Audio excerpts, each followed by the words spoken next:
Most people delay investing because they think they need to have a lot of money before they can start investing. Newsflash, you don't.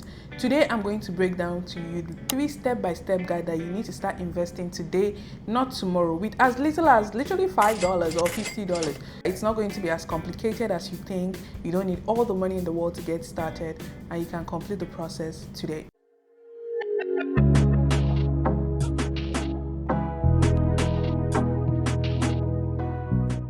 Hey there, welcome to the YouTube channel. If you're new here, welcome. If you're returning, welcome back. My name is WhizQueen. I'm a finance and business coach. I teach you ways to make, save, and grow your money. And today's video, we're talking about growing your money, which fits into the investing bucket. A lot of times I've had conversations with many beginners, folks in their 20s, families, individuals, and people that are looking to really build wealth. And the one common thing that I see is most people only have this idea of investing on paper. They think it's something that they can only aspire for, but they maybe might not be able to achieve. But the truth is, investing is quite literally one of the easiest way for you to start growing your money. And I mean investing in the stock market particularly. There are several ways for you to invest. I mean, you can buy real estate, you can invest in crypto, you can invest in stocks, you can buy shares, you can buy ETFs, and so many other things like that. However, I find that a lot of beginners jump into higher risk investment like cryptocurrency, buying a home, without understanding even the fundamentals of investing at all.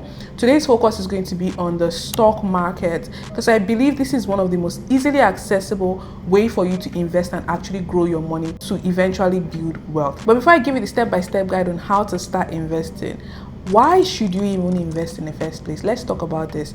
If you decide that you want to continue to save your money, you can really not save yourself into wealth or financial freedom, because guess what? Every single day your money is losing value. It's sitting in your bank. The cost of things are going up every day. There's something called inflation. That's the main reason why you need to invest.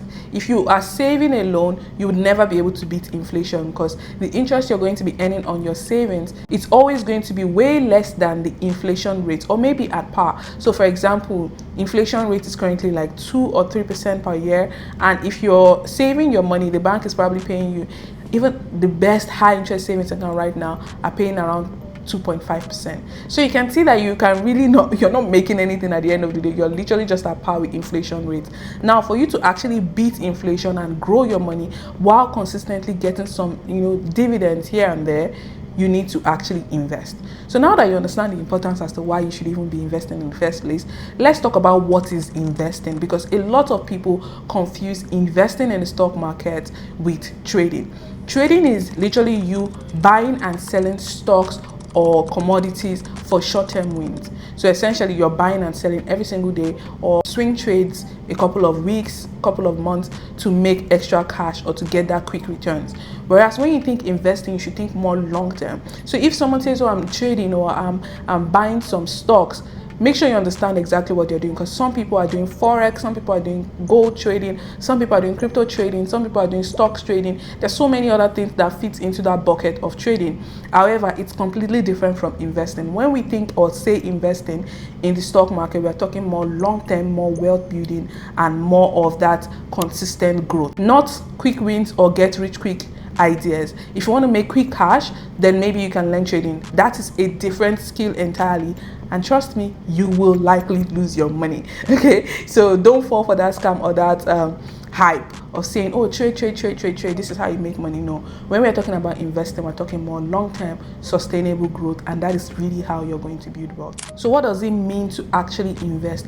Investing in stock markets is essentially you buying small tiny pieces of companies to get ownership in them and get reward when the company actually grows, or earn some returns in form of dividends from the profits that company is making. So in layman terms, it's literally you buying a small piece of a company, you hold on to it. If that company grows, you enjoy capital gains, you get more value for your money. And if that company pays you, maybe they're making profits, they can pay you a small portion of the profit that they've made, and you're earning that in form of dividends. So those are the two ways you're literally making money from your investment, either from capital gains when that investment grows in the long run, or from dividends that you're getting paid consistently. Or it could also be a combination of both, because there are some companies that would grow but at the same time pay you dividends dividends from time to time. Okay, so we've covered the foundations. Now let's talk about the steps on how to start investing. This is the part that I know most people jump headfirst into without even getting the basics or the foundation. I'll break this down into 3 simple steps so that you can easily follow through. Step number 1 is to sign up on a brokerage platform. A brokerage platform is a website or an app that gives you access to the stock market for you to either buy stocks, shares, ETFs, and other kind of asset like that. So just think about it this way. You want to buy pasta, for example. What you need to do is go into a grocery store or somewhere where you can actually access pasta. But guess what? You can actually buy pasta from any store, either Walmart, No Frills, Food Basics, or any store whatsoever. That's literally the same thing. So there are several brokerage platforms that you can use, and most times it would depend on where you reside. So if you live in a country like Canada, my personal preference when it comes to investing, I use Wealthsimple. There are other several brokerages like Questrade, Qtrade, TD Investing, and so forth. I highly recommend you check out Wealthsimple. I'll leave my referral link below, and you get $25 for you to literally buy your first stock. Okay, now if you reside in the US, you can check out brokerages like Robinhood, which is very popular. There's Webull. There are other options as well. I'll leave a link below for you to check out the top investing platforms in the US for you as well. While if you reside in the UK or any other part of Europe, you can check out Trading 212. If you live in Nigeria, because I know I do have a lot of subscribers and followers from Nigeria as well, you can check out Bamboo. So now that you know the platforms that you are investing through or from, you sign up on there, you complete the verification check. They will probably ask you for your social insurance number or your social insurance number, national identity, all of those basic information. Maybe upload your ID, add your BVN, all of these things just to verify the account. Once your account is fully set up, that brings us into step number 2. Step number 2 is for you to open your investment account. Remember, the platform is different, the account is different.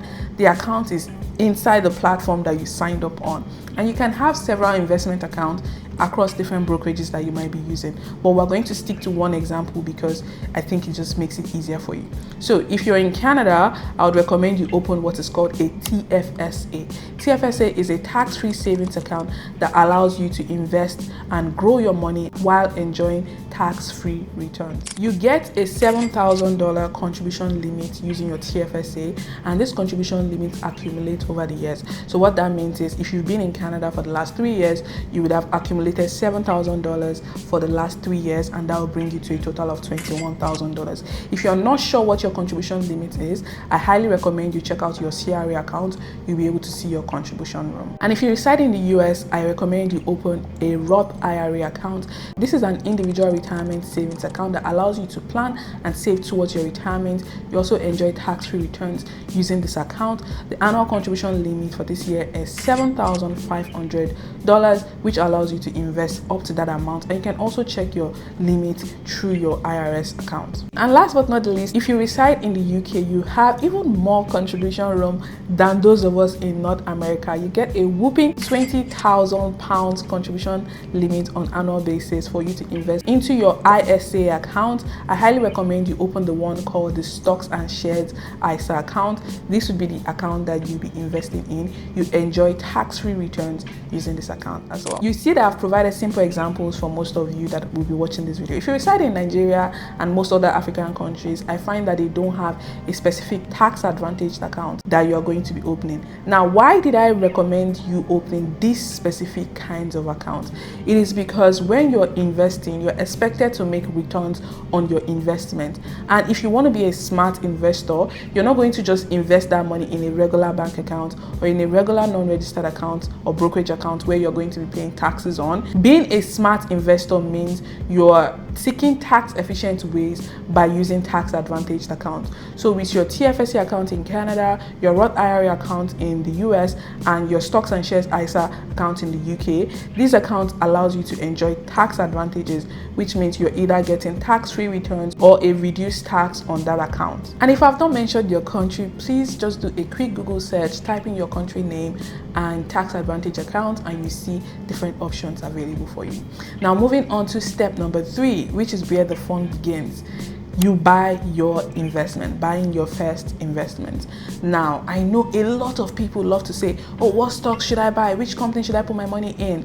Listen, as a beginner investor, you don't want to be jumping based on hypes or trying to pick the right stock. I always recommend starting off with something called an ETF. If you've never heard of an ETF is essentially you buying a basket of different stocks instead of you trying to find the perfect stock to select. In that basket, you get access to multiple companies in there. Now, let me ask you this. Most times our parents and our teachers and elderly want to tell you, hey, don't put all your eggs in one basket, right? So now same thing, same ideology when it comes to investing. Instead of trying to put all your money into one company that might possibly crash or fail in the future, you want to diversify and spread your risk across different companies. Now, that is why I always recommend you put your money into an ETF instead of picking stocks. This is not to say stocks are bad, okay? This is just me letting you know the easiest way for you to get started as a beginner is to diversify your portfolio using an ETF. And you don't even need to know too much about the stock market or how to research or analyze stock. If you are investing in an ETF, it's usually automatically rebalanced for you. And if you've selected a really solid ETF, then you are most likely going to be safe. Now, how do you know what ETF to select or even what stocks to buy if you decide to go that route? Listen, I completely get it. When it comes to selection or knowing the right things, it can feel a bit overwhelming because there are several ETFs, there are several companies that you can consider. When it comes to ETF, I always recommend that you start off with maybe a broad index so that you are not sitting or putting all your money inside one specific one because you are not too sure what to buy. And what are some examples of some broad ETF? The popular one is the S&P 500. What is the S&P 500? It's an index or an ETF that contains the top 500 companies in the US. These are global companies, so think companies like Amazon, Walmart, Nvidia, Tesla, Microsoft, Google, all of these companies that you and I already love, that you're probably already even using their devices or their products. They are listed on the stock market. Now, instead of you feeling like, oh, I need to buy these companies one by one, you're going to buy that ETF that already contains that basket that has all of these companies. Does that make sense? This ETF usually comes in different names, different brands. Just the same way we're using the pasta example, there are different brand names of pasta. There is Golden Penny, there's No Frill pasta, there's Costco pasta, there's different brands. In the same way, but at the same time, you're still getting pasta, right? In the same way for this one as well, the S&P 500 could come from different, asset management companies or fund manager. We have like BlackRock, Vanguard, so many other ones like that. So you don't necessarily need to feel like you need to pick the perfect one. Just pick one and stick to it. My recommendation, or the one that I personally use, is the Vanguard one, just because they usually have more modest fees. So if you want to pick, from my research so far, and the one that is typically very popular, just because the fees are very much minimal, it's the Vanguard S&P 500. So this would also vary depending on your location. If you reside in Canada, it's VFV, which is the Vanguard S&P 500 in Canadian dollars. If you reside in US, it's VOO, which is the Vanguard S&P 500 in US dollars. And if you reside in UK or other parts of Europe, it's the Vanguard S&P 500 either in British pound or in euros. And if you are in Nigeria, Ghana, or any other part of the world, for the most part, you would always get access to VOO because it's the US dollar equivalent of it. You can also purchase that one. I'm Canadian and sometimes I still buy VOO. So now you can see that it's very easy for you to actually start investing. Now let's talk about how much to actually start with. Like I said earlier, you can literally invest with $50, $100, $1,000, $3,000, any amount you have. When you go ahead to try to purchase or look into maybe the S&P 500 that we've just spoken about, you might see that VOO is costing like $600 per unit of share. And you might feel like, oh my God, Bishola, you told me that I can start investing with $50. Yes, I have not lied, I promise you. Here is what happens. You don't need to have the entire money for the full unit of the share or the ETF that you're purchasing. All you need to do is just buy what is called a fraction of it. It's called fractional shares. So most brokerage platforms will allow you to buy just a portion of that investment. So for example, if that share or that company or that ETF is costing like $300, you don't need to buy the entire unit. You can buy like $50 worth of it, which would be around 1/6 of the overall unit. Does it make sense now? So that way you know that it's really easy for you to start and you can continue to buy more when you have more funds available. Now that you know that it's pretty much easy and you can literally start with like $50 or $100, the best thing for you to do to really grow your portfolio is to automate your investment. Set up recurring contributions. Choose an amount that feels safe and comfortable for you. Take that amount on monthly basis, put it into your investment and automate it so that you can remove forgetfulness from this. And that's pretty much it on the step-by-step guide on how to start investing. Now, before I let you go off from here, I want you to take this beginner mistake that I find. Most people chase hot stocks, and I've said this. They go on Instagram, on TikTok, on YouTube, random places on social media to find the latest company or stocks to buy, and they jump into it. This is the fastest way for you to get burned. In my opinion, the best way for you to start, and even the best and world-renowned investors, Warren Buffett and the rest, they will tell you the safest way for you to invest is to, buy an ETF, buy the S&P 500, and that's fine, and you just drink water and stay consistent with that.